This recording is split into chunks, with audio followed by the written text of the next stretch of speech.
Hey, welcome back. I'm Alaina. By the end of this video, I'll show you how to delegate more effectively in your business and create an A-list of top performers to take your business to the next level. So stay tuned.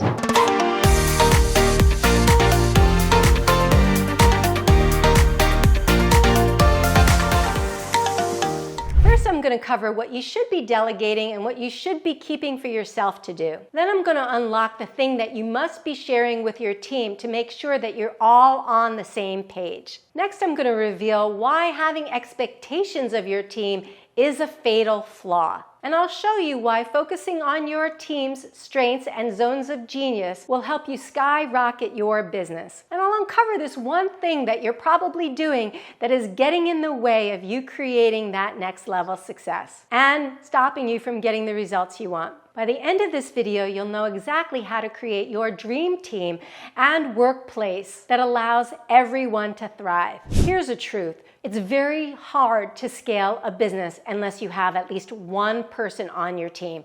If you are a solopreneur and trying to do everything yourself, it means there's so much work and all different hats that you're wearing all the same time.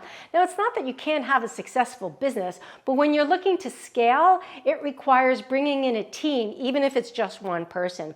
And typically the first person that people bring in is a VA, a virtual assistant, to help with the administrative stuff so you can start focusing on your zone of genius. Now, the one thing that I say to people is to really focus on the top 5 things that are in your zone of genius and you love to do. Because if you're really fantastic at them, but you don't love to do them, you shouldn't be doing it. And if you love to do it, but you're not really great at it, unless you can, close the gap in how good you get at it really quickly, you shouldn't be doing it either. So it's both the love part of loving to do it and being incredible at doing it. And everything else you should be delegating. You cannot, as I said, be holding on to these things and expect that you're going to be able to scale your business. You should be operating from your zone of genius. Now, a lot of people don't hire certain team members. Maybe you're ready to take on your next team member, but the fear is you're not going to have the money to pay them.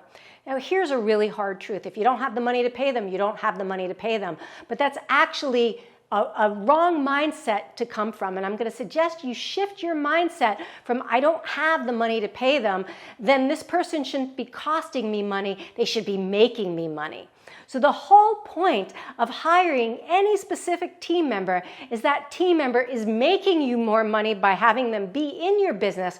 They're not actually costing you money. And I can say that every single time I have taken on a new team member, that my results have quantum leaped to the next level by taking on that team member, which has then allowed me to pay them with ease. And that's what I see with my clients also. So the key is who is the right next person to hire, and then understanding that their being part of the team will actually help you make more money, not cost you. Now, another reason that I hear I don't want to hire this person is because it's going to take me so much longer to train this person than to just do it myself. And there may be a little bit of truth to that in the beginning, but that shouldn't be long term. That should be only at the very beginning, and there should be a much shorter learning curve when you're working with the right person, when you're hiring the right person. And one of the keys that I teach my clients is how to know when they're energetically compatible with team members so that they're always hiring the right people. Then when you hire the right people, it becomes, again, a very short learning curve for them before they're able to take it on their own, and then they save you countless hours by them taking their job off of your hands. Now, one of the things that I suggest with my clients is whatever job that it is that you're hiring, whatever roles and responsibilities that you're hiring that person for, you want to hire a person who's better at it than you.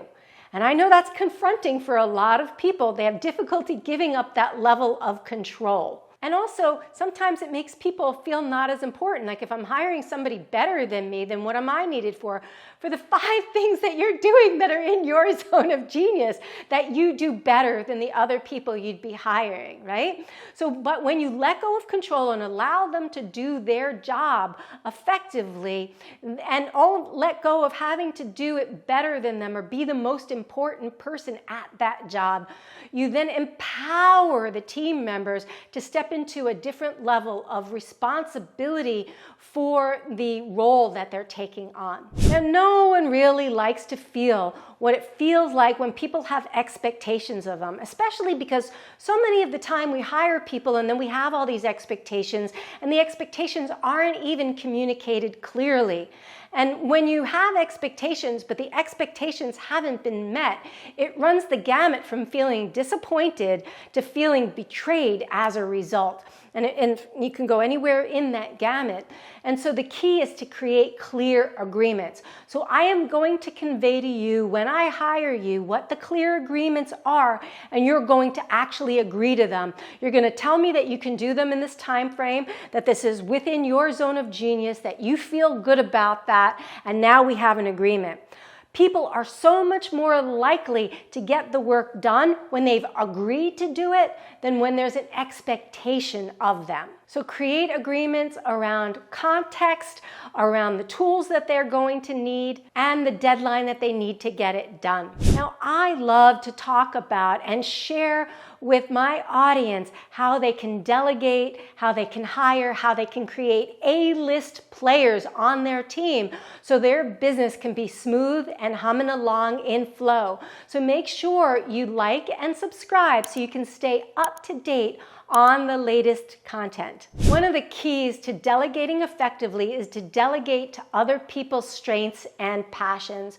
If you are delegating something to someone that they are not psyched about doing, they are not going to do it very well. So make sure that when you're hiring people, you are hiring people whose strength it is to do the exact thing that you want done, so that you are working to somebody's strength. They will be so enlivened by their role working with you as a result. Now, to delegate effectively, you control the what, but not the how. And what does that mean? Here's the job to be done, but not the process of how to do it. Allow your team member to use their own process. It doesn't mean that you can't check in with them and see how they're doing and make sure they're, on track, or if they need support, but make sure you check in with curiosity, right? It's not like, oh my God, are you doing this well? And do I have to check in with you?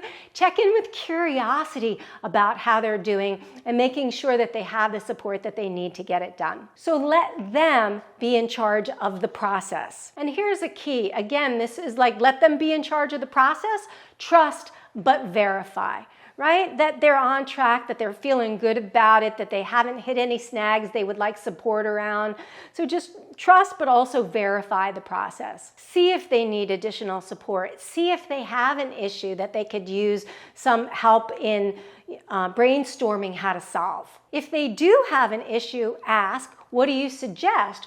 Rather than offering up your information on what you would do to solve this problem, ask what they would suggest. What you're doing in that process is allowing you to cultivate them to be problem solvers for themselves. You're a sounding board, yes. It empowers them to learn how to think for themselves. And once they've completed their task, whatever the job was that you asked them to do, make sure that you acknowledge them for the whole process along the way. And what that does is it creates encouragement for them to take the helm again and really spearhead projects for you and do it really well, because it always feels good to be acknowledged for a job well done. So when my client Natasha started working with me, she knew she needed more people to support her. But like most of my clients, she was an absolute control freak. And so she kept saying to me, I've tried this role before. It's never worked. And I was like, yeah, well, let's look at the root of why it's not working. You don't want to let go of control. So I taught her how to delegate effectively, exactly the things that she wanted to be delegated, right? So she stayed in for those 5 things. And actually, it was for lead generation. And what she understood is, wow, this guy actually knows how to do what I'm doing better than me. And he started to give her creative ideas of how to do it. And she loved the ideas. And in a very short time, her income tripled as a result of her delegating effectively and letting go of control. And it's possible for you too to quantum leap in your business when you learn how to delegate effectively. Are your boundaries with your clients wishy-washy? In another of my videos, Why is it important to set boundaries with clients? I cover the why plus how it will help you to have the work-life balance you deserve. So make sure you check that video out. Thanks, I'm Alaina, and I'll see you in the next video.